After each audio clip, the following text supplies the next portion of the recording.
Esto que viene a continuación generará críticas y toda clase de reacciones.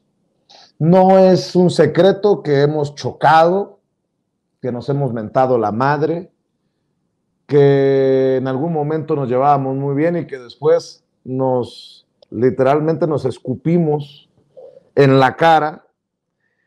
Sigo pensando que él se pasó de pistolas, pero bueno, ya hemos platicado porque más allá de nuestras diferencias, más allá de nuestros pleitos, hay información en torno al caso de Genaro García Luna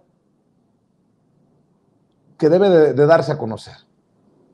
Y en este caso me tragaré todas mis opiniones, dejaremos, espero, nuestras diferencias de lado para servirle a las audiencias. Está en el sistema y le agradezco que se enlace Julio Cerroa, porque dice que tiene información relacionada con Ciro Gómez Leiva y sus reuniones con Genaro García Luna, en momentos en que Ciro Gómez Leiva niega que haya una campaña para defender a Genaro García Luna, incluso niega cualquier relación más allá de lo profesional con Genaro García Luna, quien se encuentra en el banquillo de los acusados. Pues dice Julio Cerroa que tiene información acerca de estas reuniones. Espero haberlo dicho bien en la presentación, Julio. Hay que darle prioridad a las audiencias. ¿Cómo estás? Hola, Vicente, gracias. Gracias por la invitación y gracias por la llamada. Primero, me gustaría iniciar. Quiero disculparme contigo y quiero disculparme con tu audiencia. Y te ofrezco una disculpa a ti y a tu audiencia. Y tenemos diferencias, sí, pero creo que algo que tú me mencionaste hace tiempo, lo hiciste al aire, es que fui un malagradecido y en retrospectiva creo que tienes razón y por eso te ofrezco, no sé si se dice ofrecer o pedir disculpas a ti y a tu audiencia por pues haber sido pasado de leche, creo yo, y agradezco que nuevamente me invites a participar en esta ocasión, poner por delante la información. Creo yo que es importante en el caso de Genaro García Luna, esta parte que te voy a comentar. Y hemos visto, y tú has platicado sobre ello, de los debates que tiene Epigmenio Ibarra con Ciro Gómez Leiva. Y hace no mucho se enfrascaron en un debate sobre lo que decía Ciro Gómez Leiva, que en una sola ocasión había hablado con García Luna. Así decía, solamente en una ocasión y buscando información del mismo Ciro Gómez Leiva, dos datos importantes que están plasmados con la pluma, la máquina de escribir o como tú quieras, en una columna del propio Ciro Gómez Leiva el 14 de junio del 2014. Y ahí él confesa cómo conoció a Genaro García Luna y cómo se reunió con Genaro García Luna, donde en la oficina de Genaro García Luna en el 2005. Dice, inicia el párrafo de Ciro Gómez Leiva, que escribe una columna que se llama "Qué extraña, rara, triste historia", escribía Ciro Gómez Leiva en una columna que se llamaba La historia en breve. El primer párrafo dice: "El día que lo conocí, primavera del 2005, quizá lo que más me sorprendió de Genaro García Luna fue la fotografía gigantesca de la marcha contra la inseguridad de junio de 2004 que tenía pegada en la pared de su oficina de director de la AFI. Me explicó que no comprendía la tarea policíaca sin la participación ciudadana". Es decir, el señor Ciro Gómez Leiva reconoce que conoció a Genaro García Luna y visitaba en la oficina del AFI en el 2005. Y siempre se ha querido desmarcar de su pasado Ciro Gómez Leiva diciendo que tenía una relación profesional. Y en esta misma columna, en otro párrafo, es al respecto a que hubo una diferencia entre García Luna y al final del sexenio de Felipe Calderón, García Luna y María Elena Moreira. Y en esta misma columna escribe Ciro Gómez Leiva: para cerrar el cuadro, García Luna me llamó para desmentir las palabras de María Elena y contarme. En otro párrafo, en el primer párrafo, confiesa que se reunía con García Luna en las oficinas de la AFI. No sé si lo haya hecho público en otra ocasión Ciro Gómez Leiva, pero ahí está el registro de que el propio Ciro Gómez Leiva confiesa y acepta que se reunía. Tal vez ya se olvidó lo que escribía hace no mucho. Y en otro párrafo dice que le llamó García Luna. Y en ese debate o en ese intercambio entre Ciro Gómez Leiva y Epigmenio Ibarra, dice, una sola vez me llamó García Luna. Aquí yo te estoy comentando que hay otra llamada de García Luna a Ciro Gómez Leiva. Tal vez él va a decir, es que ya no era funcionario público, pero lo que sí se puede uno concluir es que había una relación de cercanía entre Genaro García Luna y Ciro Gómez Leiva. Uno, él visitaba la oficina del AFI desde el 2005 y en el 2014 Genaro García Luna le volvió a llamar a Ciro Gómez Leiva para pedirle derecho de réplica. Entonces, ahí están los testimonios, el testimonio del propio Ciro Gómez Leiva, y queda claro que estaban en una relación muy cercana, porque si checas hoy lo que publica Milenio, y aquí te lo comento rápidamente, hoy publica Milenio, dice, el narcovideo de la Barbie que alertó sobre sus nexos con García Luna, y Milenio hoy relata un video donde se tortura a personas y se descubre que fueron 11 agentes del AFI. Este suceso se dio en el 2005. Pero lo interesante de esto de Milenio, que bueno que lo hace público, pero no cita a Milenio en el 2005, sino que cita a los medios que dieron a conocer esta información, que 5 agentes de la AFI secuestraron a personas. Es decir, ¿en quién estaba en el 2005 en Milenio?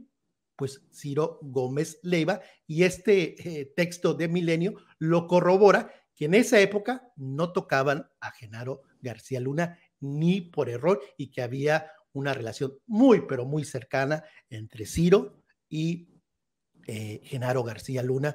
Lo he dicho siempre, el narcotráfico se ha metido en todos los aspectos, y no hay que ser incrédulos. No podría haber una colusión con el periodismo. Sería una locura que el narco está metido en todo, pero con el periodismo y los medios de comunicación no está metido. Obviamente está metido también con los medios de comunicación. Y ya para finalizar, yo he dicho, también he afirmado que Ciro Gómez Leiva tiene nexos con el narcotráfico, en el sentido que, uno, fue a entrevistar a el señor Pancho Colorado, no es muy famoso, Pancho Colorado, que estaba acusado y fue sentenciado por lavar dinero de los Zetas. Ciro Gómez Leiva fue a entrevistarlo y por semanas y semanas estuvo abogando en los medios para defender el caso de Pancho Colorado, que terminó sentenciado 20 años por lavar dinero de los Zetas. Otro ejemplo, aboga Ciro Gómez Leiva por el caso de El Chapo Guzmán. Siempre ha tenido ahí a su abogado, siempre ha echado para adelante la agenda del abogado del narco, de El Chapo. Y recuerdo en una entrevista, la esposa de El Chapo mandó un agradecimiento a Ciro Gómez Leiva. Y otro ejemplo, una relación, ya lo dije, la última entrevista que le hizo Ciro Gómez Leiva a García Luna, tras que el rey Zambada hace 2 años ya daba a conocer que recibió sobornos el señor García Luna. Entonces, hay una relación con el narcotráfico entre Ciro Gómez Leiva y estos grupos. Lo había señalado también yo, ¿no? miente Ciro cuando dice que solamente una vez, o que una vez me llamó para que bajaran una información o para tener injerencia Genaro García Luna en lo que cubrían o cómo lo cubrían en Milenio, pero es precisamente esto es lo que necesitamos, Julio Cerroa, de seguir rascándole, porque creo que la información está ahí, las mismas columnas están ahí, los mismos videos, es lo que hemos estado rescatando, le hemos estado rascando, y creo que es importante porque además lo vienes haciendo por años, eso nunca te lo he regateado, que los has estado señalando con nombre y apellido, y bueno, uno de tus clientes favoritos, Raimundo Rivapalacio, pues ya viste que hace una defensa muy estúpida de Genaro García Luna. A ese nivel están llegando estos personajes y no sé si le deban muchos favores o si sea pagada la defensa, pero vaya que si tenemos elementos por todo lo que has presentado desde hace años y por lo que seguimos presentando nosotros en Sin Censura, que hay elementos para desconfiar y para malpensar. Ya para finalizar, Vicente, ¿recuerdas que en el atentado que sufrió Ciro Gómez Leiva confesó que fue a la casa de Beltrones, el señor Beltrones, Manlio Fabio Beltrones, y lo llamó su amigo y vecino? No tendría relevancia ese dato, pero yo recuerdo, yo tuve un desencuentro con Ciro Gómez Leiva hace tiempo, cuando él defendió al aire a Manlio Fabio Beltrones por una información que yo obtuve donde el New York Times nunca había ofrecido disculpas a Manlio Fabio Beltrones en un artículo que lo relacionaba a Manlio Fabio Beltrones con el narcotráfico. Y Ciro dice, al aire contestó, porque yo estaba mandándole textos vía Twitter, y contestó Ciro Gómez Leiva, dice: mentira, el New York Times se disculpó con Manlio Fabio Beltrones. El New York Times se disculpó con Manlio Fabio Beltrones, y lo cual fue una mentira. Nos enteramos hace no mucho, pues que es su amigo y su vecino. Entonces, no hay problema en que sean vecinos y amigos, pero hay que ser honestos y decir, pues es mi amigo Manlio Fabio y por eso lo defendí en su momento. Y estoy seguro que es su amigo o era su amigo el señor García Luna de Ciro Gómez Leiva. En el caso de Rivapalacio, algo ya que no sé si se sepa, y aquí tal vez vamos a enterarnos por qué lo defienden tanto. El financiero, el financiado, trabajó conjuntamente con la empresa de García Luna, la empresa que se llama GLAC, la de la cual hemos hablado en muchas ocasiones. La empresa de García Luna publicaba constantemente en el financiero. Si tú revisas el financiero y pones GLAC, hay un sinnúmero de boletines de la empresa de Genaro García Luna tras su salida, tras su exilio ya en Miami del exsecretario de Seguridad Pública en la época de Calderón. Y quien lo lanzó después de su exilio fue Rivapalacio, presentando un libro, y el financiado lo tuvo en dos ocasiones. Una entrevista que le hicieron a modo, Rivapalacio, el director del financiero, y otro personaje que fue del CISEN, no recuerdo su nombre. Este personaje es importante y se me escapa su nombre en este momento, pero este personaje del CISEN, en época también de Genaro García Luna, este personaje del CISEN es un importante directivo de las empresas del financiero. Es de los meros en las empresas del señor Manuel Arroyo. Es decir, no tan solo Rivapalacio tuvo una relación muy cercanísima, muy cómoda con Genaro García, sino que el financiado pues tiene negocios o tuvo negocios con García Luna. ¿Cómo te explicas que tenían decenas de boletines de prensa de la empresa de Genaro García Luna? Entonces hay que poner la mira, la lupa sobre este personaje que no recuerdo, pero es personaje del CISEN en época de Calderón y que hoy día es directivo de las empresas de Manuel Arroyo, que es el dueño del financiero. Y hay que recordar rápidamente que el dueño del financiero se benefició con esas cárceles, y en específico con una que está, si no me equivoco, en Tuxpan o Papantla, me puedo equivocar, pero de que les pagaron millones y millones al dueño del financiado, no hay duda que este personaje, que fue del CISEN en 2 ocasiones en época de García Luna, es alto funcionario de las empresas de Manuel Arroyo Vicente. Pues seguro estoy que no tengo que pedirte lo que sigamos escarbando, Julio, por las audiencias y por lo que también amerite. El caso de Genaro García Luna, tú lo has dado a conocer, tú has dado detalles de sus propiedades en Florida. Hablábamos también en algún momento de la propiedad de Carlos Loret de Mola. Hay que seguirle rascando, Julio, porque si no lo hacemos nosotros desde nuestra independencia, no lo van a hacer, pues obviamente los Ciros, los Rivapalacio, los Leo Zuckerman. Y bueno, pues me imagino que seguirás hablando de este tema, de las reuniones de Ciro con García Luna en tu canal de YouTube.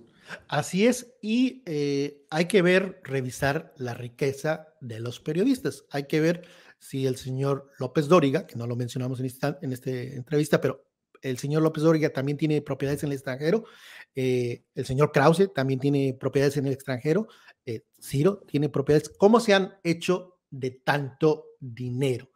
¿Por los pagos del gobierno o por nexos con el narcotráfico? Ahí está la pregunta que dejó a la audiencia. Gracias, Vicente.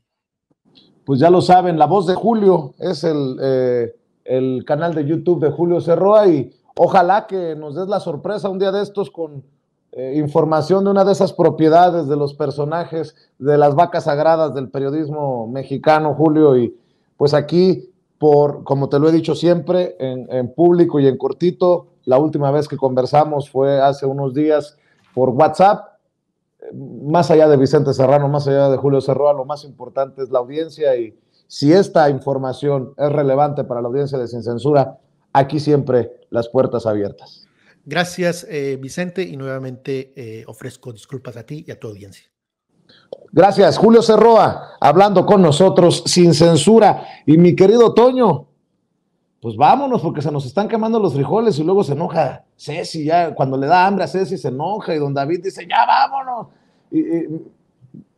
Con justa razón, don David está desde tempranito contigo. Así es, Vicente, y fíjate que algo que menciona Julio muy importante, esto de las investigaciones del New York Times, sí ocurrió.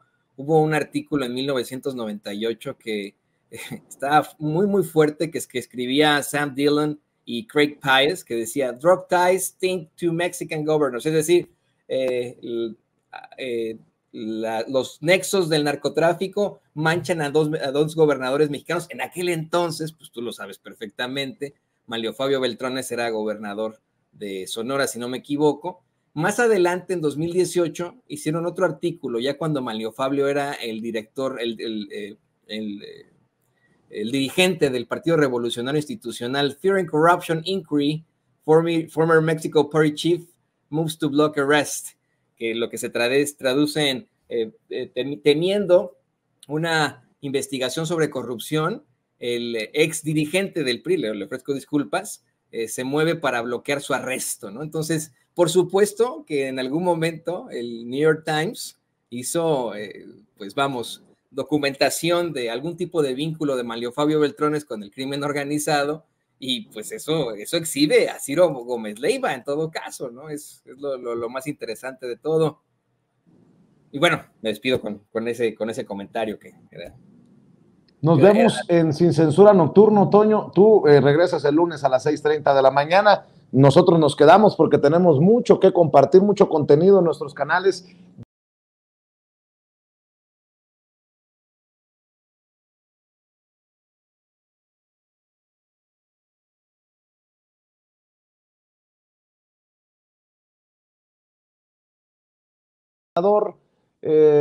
Federal de Morena por la Ciudad de México, César Cravioto, a quien le agradezco mucho su paciencia. César, te saludo con mucho gusto. ¿Cómo te va?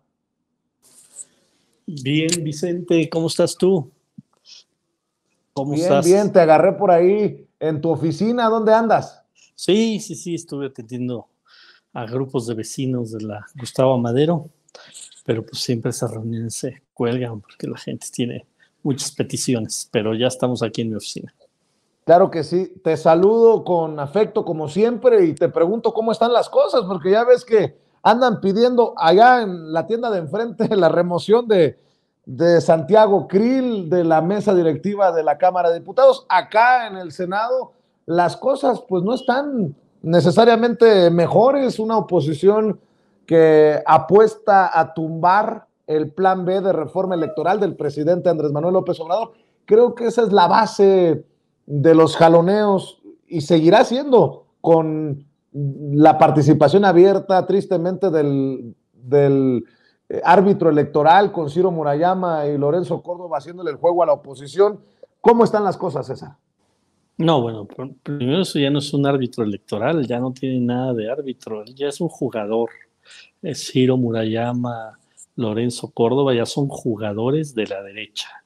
Ya dejaron su función de árbitros y claramente ya están en campaña. Yo te apuesto, Vicente, estamos a 3 de febrero del 2023. Te apuesto a que Ciro Murayama, a que Lorenzo Córdoba, no sé si los dos o por lo menos uno de los dos, va a estar en la boleta del 2024 jugando por la derecha. O sea, esos dos impresentables ya no tienen nada de árbitros, ya claramente ya tomaron partido, y dentro de ese tomar partido, pues están diciendo como buenos jugadores de la derecha, pues puras mentiras. O sea, se atrevieron a decir que vino el secretario de Gobernación aquí con los senadores de Morena a decir que debíamos destazar al INE.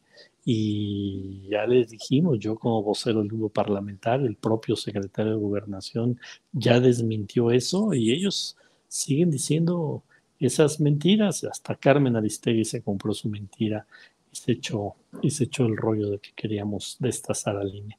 Lo que queremos destazar son todos los privilegios que han mantenido, sus fideicomisos ilegales, que ahora ya dicen que el fideicomiso es para recibir dinero de los bancos y para ayudar a la democracia. No, todas las instituciones públicas tienen mecanismos para recibir aportaciones de particulares y no necesariamente tiene que ser un fideicomiso. Más bien los fideicomisos los tienen para sus fondos de retiro de estos impresentables. Están diciendo que queremos acabar con la democracia. No, queremos acabar con todos los excesos que han cometido. O sea, ya no pueden bajarle a ningún ciudadano un tuit, un mensaje, una publicación, como lo hicieron con muchos de ustedes, con muchos comunicadores, nos lo hicieron a nosotros como senadores, lo hicieron con los gobernadores de Morena. Eso ya no va a poder existir porque tiene que haber un juicio y el Tribunal Electoral es el único que puede decir: señor, baje su mensaje porque va en contra de la norma, saque de una publicación o deje de publicar tal cosa, pero ya es el tribunal, no es el INE. Y también no les gustó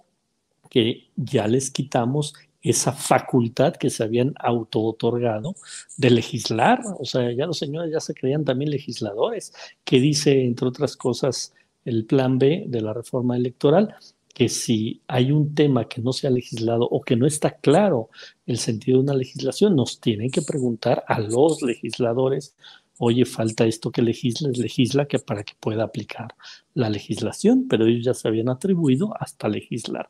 Entonces, la verdad es que están terminando muy mal su periodo como consejeros del INE, que creo que hasta peor que Ugalde y que todos ellos, y ya es mucho decir. O sea, están acabando como lo que son, unos simuladores y unos operadores de la derecha electoral de este país.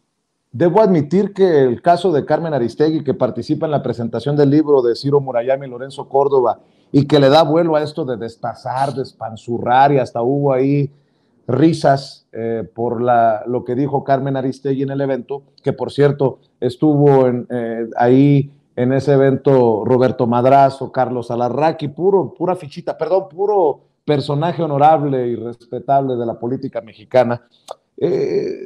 También advertía que era una campaña contra el secretario de Gobernación, Adán Augusto López Hernández, así como hemos también hablado de las campañas contra Claudia Sheinbaum.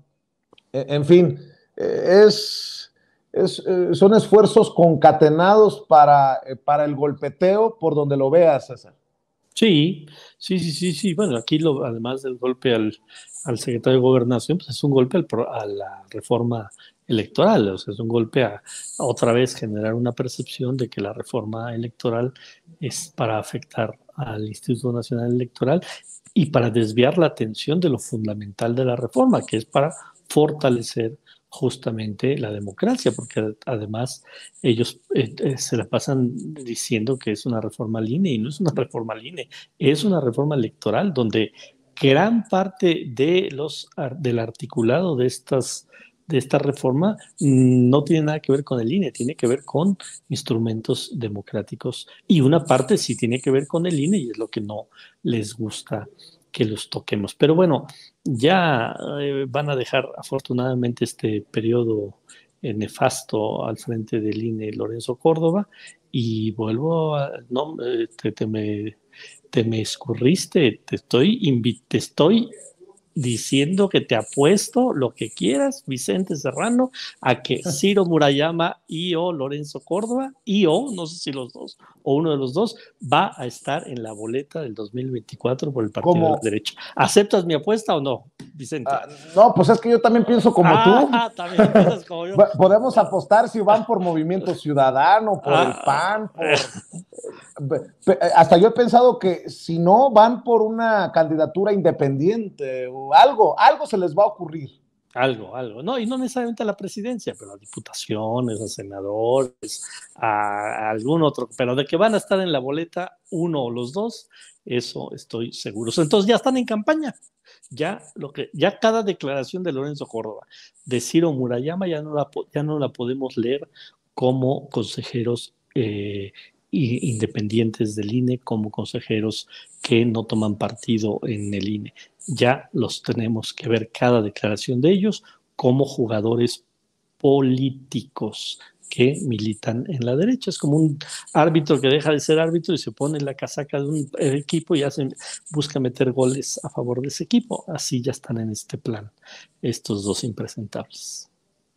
César, no te quiero quitar mucho tiempo, senador, y yo siempre agradecido por estas posibilidades y creo que en el 2023 necesitamos tener mucho diálogo, mucho debate y también para el 2024, pero déjame preguntarte luego de las plenarias, tanto en la de diputados como entre ustedes, senadores y senadoras, ¿qué sentimiento te deja el que le estén apostando a la unidad, el que le sigan fomentando pues esta unidad? Te digo porque hay columnistas como Maldonado, creo que se apellida, un columnista del Universal, que dice, es mentira, eso fue solamente para la foto, pero al interior se están acuchillando.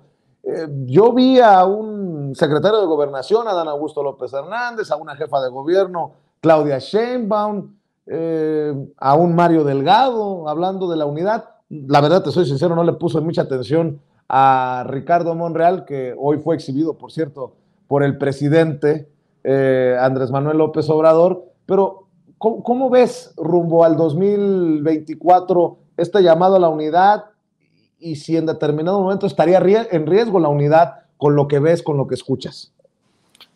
Mira, yo creo que es un tema relevantísimo.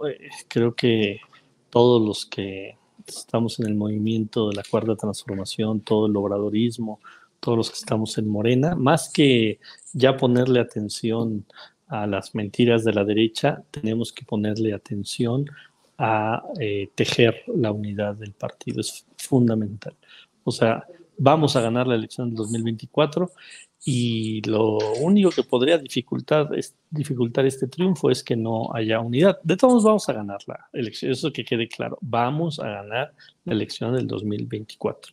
Pero si hay unidad, pues ese triunfo va a ser más holgado, va a ser más sencillo a que si no hay unidad. Entonces a mí me pareció, primero te lo quiero decir, aquí hemos hablado de otros momentos, en momentos más ríspidos aquí al interior del grupo parlamentario. Me pareció un buen gesto del senador Monreal invitar a todos, a todas, sobre todo a Claudia Sheinbaum, porque pues sí, ya había estado Adán Augusto López, ya había estado Marcelo Ebrard, pero nunca había estado Claudia Sheinbaum. Qué bueno se le invitó a la plenaria del grupo parlamentario en el Senado, que bueno, que fueron todos a la plenaria de los diputados, a la plenaria de los senadores, a la plenaria de los otros grupos parlamentarios de los partidos aliados del PT, del Partido Verde.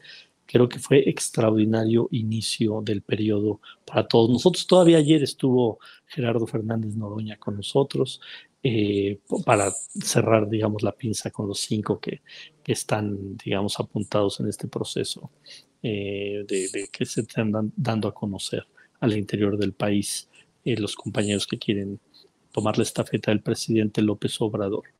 Tenemos que mandar un mensaje muy claro. Quien se salga de la unidad está traicionando al movimiento. Quien se salga de la unidad está traicionando al obradorismo, y quien se salga de la unidad pues no va a tener ninguna oportunidad. Y en esto el tema de Coahuila se vuelve importante. Tenemos que dejar muy claro el antecedente de que el que rompe la unidad, el que no respeta su propia palabra y no le gusta el resultado de la encuesta y se va a otro lado, va a quedar borrado electoralmente y se va a ir al basurero de la historia, claro, como dice el presidente López Obrador. Y además del mensaje de los propios compañeros Claudia, Marcelo, Adán, Ricardo, Gerardo, yo quiero destacar que los senadores de Morena, 51 senadores, 51 de 60, firmamos una carta que se la entregamos a los 5. Solo te quiero leer 2 párrafos de esa carta, que son muy importantes. Dice en uno de los párrafos: más allá de nuestras simpatías que podemos tener en lo individual, las senadoras y senadores que firmamos este documento nos comprometemos a apoyar a quien resulte favorecida o favorecido por el proceso de encuestas que lleve a cabo Morena. Y en el siguiente párrafo les decimos a los 5 compañeros y a los 4 compañeros y a la compañera Claudia: asimismo, esperamos que el resultado de nuestro proceso interno sea respetado por cada uno de ustedes. Eso firmamos 51 senadores, algunos que están apoyando a Adán, otros que están apoyando a Marcelo, otros que están apoyando a Ricardo, otros que estamos apoyando a Claudia. Nos estamos comprometiendo a ayudar al que gane y les estamos pidiendo a los 5 que respeten el resultado del proceso interno. Es muy importante, es fundamental y todos tenemos que abonar. Mira, más allá de las diferencias que siguen habiendo de percepción o de la forma en que vemos el país y que vemos cómo tiene que abordarse esta segunda etapa de la transformación, que se vale tener diferencias, lo que no se vale es que si ya dijimos vámonos todos en unidad, vamos a respetar el proceso interno del partido, alguien no lo respete. Yo espero que los 5 lo respeten y que quienes estamos apoyando a unos, otros, la base del partido, los liderazgos intermedios, todos respetemos el resultado y jalemos parejo, cerremos filas y vámonos todos a construir la segunda etapa de la cuarta transformación. Que así sea, César Cravioto. Por cierto, si quieres seguir al senador en Twitter, es @CraviotoCésar. Primero su apellido, luego su nombre, @CraviotoCésar, porque no deja en paz, y qué bueno, al cártel inmobiliario. Duro sí. Con ellos, César. Bueno, acaba de pasar algo muy importante ahí en la colonia Nativitas, en la calle de Lisa, número 90 y 94. En la calle de Lisa, número 94, Taboada, que es un bribón, dejó construir un edificio y ese edificio desde que se empezó a construir empezó a afectar a la casa de junto, le afectó su drenaje, le afectó su toma de agua, empezó a descuadrarse las puertas, la gente le pidió a la alcaldía que interviniera y fíjate lo que les dijo la alcaldía de Taboada, los panistas, estos corruptos de Benito Juárez, que en lugar de que denunciaran a la constructora, no, que por favor no denunciaran, que buscaran un acuerdo. Bueno, los vecinos en buen plan buscaron un acuerdo, les pusieron una tubería de agua mal puesta, tuvieron una fuga de agua, les afectó porque les llegó una enorme factura del agua, pero pasó algo más grave. Hace 10 días se les incendia la casa, y se les incendia la casa porque refieren algunos vecinos que los trabajadores de la obra estaban haciendo la cometida de luz y empezaron a sacar chispas. El chiste es que se les incendia, y ni así fue la alcaldía para clausurar, ni así fue la alcaldía para exigirle a la constructora que atendiera. Me entero del caso, doy una conferencia ahí, obviamente mando la información al INVEA, Ciudad de México. Afortunadamente ayer clausuran la obra, y todavía el cínico y corrupto de Taboada se atreve a mandar un tuit retando a la vecina, diciéndole que la estamos manipulando. O sea, en lugar de que atiendan a los vecinos, se enfrenta contra los vecinos. Evidentemente la vecina ya le contestó que nunca han sido atendidos por la alcaldía. Bueno, afortunadamente ya se clausuró la obra, vamos a ayudar como movimiento. Le estamos pidiendo también al gobierno de la ciudad que ayude a esta familia, pero no voy a dejar de señalar todas las corruptelas de estas gentes. Fíjate lo que hace Taboada. A la 1 de la mañana lo llama Sandra Cuevas, y ahí va corriendo a la alcaldía de Cuauhtémoc a hacer una conferencia de prensa. Seguramente le dijo: oye, Taboada, si no vienes en este instante a respaldarme, y lo mismo seguramente le dijo a Lía Limón, si no vienes en este instante a respaldarme, voy a decir que también en sus alcaldías hay volantes contra la jefa de gobierno. Entonces ahí están a la 1 de la mañana, hasta en pijama llegaron, dieron su conferencia de prensa a favor de Sandra Cuevas, pero se incendia en la casa de un vecino de la Benito Juárez, donde el señor gobierna, y no es ni para pararse y no es para atender. La gente se molesta, acude con nosotros, le ayudamos, y en lugar de que acepte que no la atendieron, se va encima de la vecina. Así es como gobiernan los alcaldes panistas, y sobre todo los del cártel inmobiliario en esta Ciudad de México. Duro con ellos, mi querido César. Te mando un abrazo y estamos al pendiente para seguir el diálogo. Cómo no, Vicente, un abrazo a ti, a tu auditorio, a seguirle dando. Y felicidades por tu cobertura de lo de García Luna, que es otro tema que los panistas parece que no quieren que se hable nadita, pero qué bueno que medios como tú están dándole seguimiento al tema. Gracias, César, por las generosas palabras. Se hacen pendejos. Mi querido César, un abrazo. Adiós. César Cravioto, el senador. Oye, nada más hay que perdón, nada más recordar, porque lo de García Luna no solo fue el responsable de la seguridad de este país por 2 sexenios, sino que tuvo un impacto político. Hay que acordarnos quién fue la candidata a jefa de gobierno en la Ciudad de México en esas épocas. Pues la señora Wallace. O sea, que ya se nos olvida.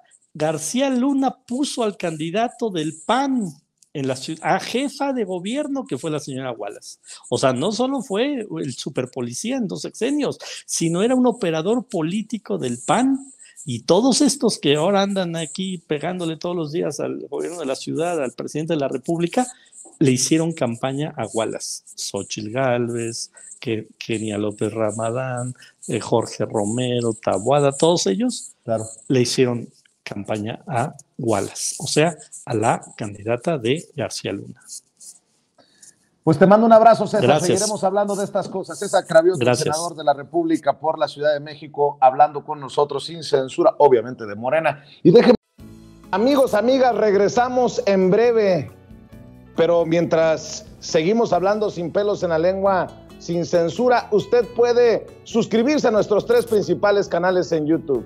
Sin Censura Media, en donde tenemos más de 1,600,000 suscriptores, Sin Censura TV, en donde tenemos más de 1 millón de suscriptores, y en Sin Censura Presenta, en donde queremos llegar muy pronto a los 100,000 suscriptores. Si usted ya está inscrito en Sin Censura Media, suscríbase en Sin Censura TV. Si ya está suscrito en Sin Censura TV y Sin Censura Media, suscríbase a Sin Censura Presenta. Recuerde que es gratis, no tiene que sacar un solo centavo de su bolsillo para apoyarnos. Dele clic en la campanita para que los señores y señoras de YouTube envíen las notificaciones cuando estemos transmitiendo en vivo y en directo o estemos subiendo videos.